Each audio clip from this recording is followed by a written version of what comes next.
วุฒิគ្នាគុំតែបានឯងមិនដឹងជាយ៉ាងណាទេប្រហែលជាដេកអោបទុកអ្នកឯងរហូតហើយទៅមិនអីទេដាដាយើងជាពួកម៉ាក់នឹងគ្នាបើសិនជាដាដាមានរឿងអ្វីមានទុក្ខលំបាកអ្វីខ្ញុំនឹងជួយរំលែកទុក្ខដាដាជានិច្ចអញ្ចឹងសូមមេឃាធរណីធ្វើជាសាក្សីយើងទាំងពីរសូមស្បត់ថានឹងរាប់គ្នាជាមិត្តស្លាប់រស់រហូតទៅ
ដាដាគ្នាស្រឡាញ់នារីណា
សា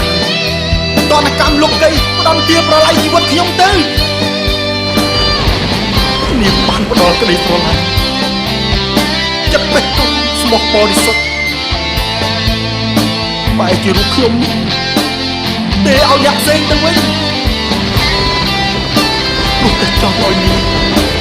បានសុខជាមួយនឹងមិត្តរបស់ខ្ញុំព្រោះគេអាចផ្ដល់អ្វីៗឲ្យនាងបាន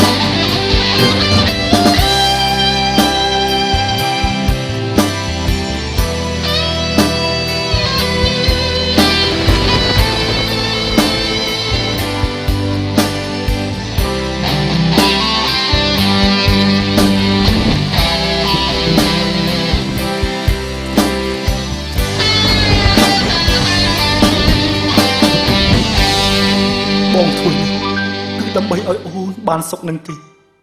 គេអាចផ្ដល់អ្វីៗឲ្យអូនបាន បងស៊ូបៀមទុកម្នាក់ឯងណានារី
តែលទ្ធផលចុងក្រោយ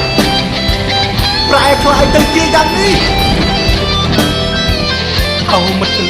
អ្នកនៅទីណាអូសង្សារសម្លាញ់អូនណាមិនដេចអូស្លាប់ចោលបងយ៉ាងនេះអូព្រះអើយ